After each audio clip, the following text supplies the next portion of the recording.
સામરખાના ખેડૂતોની મુશ્કેલી વધી આણંદ ગોધરા નવીન બની રહેલ રોપવે લાઇન સામરખા ગામે રેલવે તંત્રએ તેમની જમીન 25 મીટર જેટલી ખોટી રીતે લઈને નવી રેલવે લાઇનનું નિર્માણ કાર્ય ચાલી રહ્યું છે તેવું રેલવે લાઇન ઉપર વસવાટ કરતા ખેડૂતોએ આક્ષેપ રેલવે તંત્ર ઉપર કરીને જિલ્લા કલેક્ટરને આવેદનપત્ર આપ્યું। સામરખા ગામના ખેડૂતોએ આણંદ જિલ્લા કલેક્ટર કચેરી તેમની રેલવે તંત્રે કરેલ અન્યાયની રજૂઆત આવેદનપત્ર દ્વારા લઈને આણંદ કલેક્ટર પાસે પહોંચ્યા હતા, જ્યાં આણંદ કલેક્ટરની સૂચનાથી ચીટનીસ ટુ કલેક્ટરને આવેદનપત્ર પાઠવીને તેમની રજૂઆત કરી હતી ને ચીટનીસ ટુ કલેક્ટરે તેમની વાત સાંભળી ન્યાયિક પગલાંની ખાતરી આપી હતી।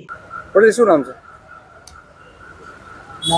નામ છગનભાઈ પરમાર, સામરખા રામપુરા, આણંદ જિલ્લાના આણંદ જિલ્લા તાલુકાના સામરખા ગામે